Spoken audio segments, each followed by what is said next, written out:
नमस्कार मंडळी, मी भरत विजय चव्हाण तुम्हा सगळ्यांचं स्वागत करत आहे. मंडळी, दशावतार, आर पार आणि बिन लग्नाची गोष्ट या सिनेमांना रिलीज होऊन आता 10 दिवस झालेले आहेत. सेकंड वीकेंड त्यांचा कंप्लीट झालेला आहे. आजच्या या व्हिडिओमध्ये आपण तीनही सिनेमांचं 10 दिवसांचं कलेक्शन करणार आहोत, कलेक्शन बघणार आहोत. त्याचबरोबर या शुक्रवारी जे रिलीज झाले 3 मराठी सिनेमे, ते म्हणजे एक आतली बातमी फुटली, त्याचा आपण रिव्ह्यू केलेला आहे. तो जर तुम्ही बघितला नसेल त्याची लिंक तुम्हाला डिस्क्रिप्शन बॉक्समध्ये मिळेल. लवकरच तुम्हाला अरण्याचा सुद्धा रिव्ह्यू व्हिडिओ येईलच आणि कुर्ला टू वेंगुर्ला सुद्धा मी प्रयत्न करतोय. या 3 सिनेमांचं पहिल्या 3 दिवसांचं कलेक्शन मी तुम्हाला थोडक्यात सांगतो.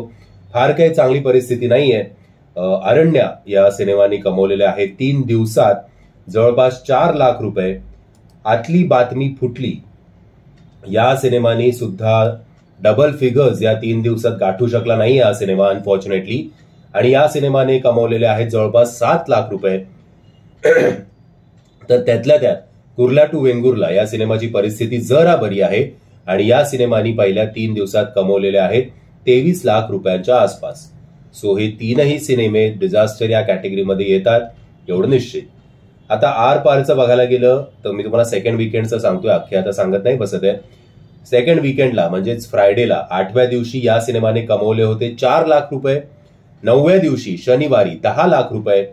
तर 10व्या दिवशी रविवारी 11 ते 12 लाख रुपयांच्या आसपास याची कमाई झालेली आहे.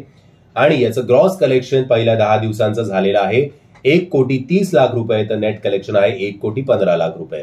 सो हा सिनेमा सुद्धा फ्लॉप या कॅटेगरीमध्ये येईलच, कारण मला वाटत नाही की फक्त 1 करोड या सिनेमावर खर्च झाले असतील, त्याच्यापेक्षा जास्तच झाले असतील. सो माहिती नाही आता याचं बजेट काय आहे. हे खूपच गुपित आपल्या मराठी सिनेमांचं ठेवलं जातात गोष्टी, त्यामुळे माहिती नाही. आता येऊया बिन लग्नाची गोष्ट या सिनेमावर. 8व्या दिवशी शुक्रवारी सेकंड फ्रायडेला या सिनेमाने कमवले होते 5 लाख रुपये. डबल फिगर सुद्धा गाठू शकला नाही. शनिवारी 9व्या दिवशी 10 लाख रुपये. तर रविवारी काल पुन्हा एकदा डबल फिगर्स गाठण्यात हा पूर्णपणे अयशस्वी झालेला आहे आणि 9 लाखांच्या आसपास या सिनेमाने कमाई केलेली आहे. ओव्हरऑल याचं 10 दिवसांचं कलेक्शन आहे 1,18,00,000 रुपये. तर नेट कलेक्शन आहे 1,06,00,000 रुपये. मध्यंतरी निवेदिता ताईंचा पण एक इंटरव्ह्यू आला होता, ज्याच्यात त्या जाम भडकल्या होत्या की मल्टिपल रिलीजेसमुळे कसा सिनेमा अफेक्ट होतोय. ते आता आम्ही तर छोट्या युट्यूब चॅनलच्या माध्यमातून बोंबलून सांगतोय, तरी कोणीही त्याच्याकडे लक्ष देत नाही. आणि मग जेव्हा सिनेमा रिलीज होतो त्यानंतर मात्र मल्टिपल रिलीजेस किंवा प्रेक्षक सिनेमागृहात येत नाही, या सगळ्या गोष्टी आपण वारंवार ऐकतच असतो. एनिवेज, आता येऊया दशावतार या सिनेमाकडे.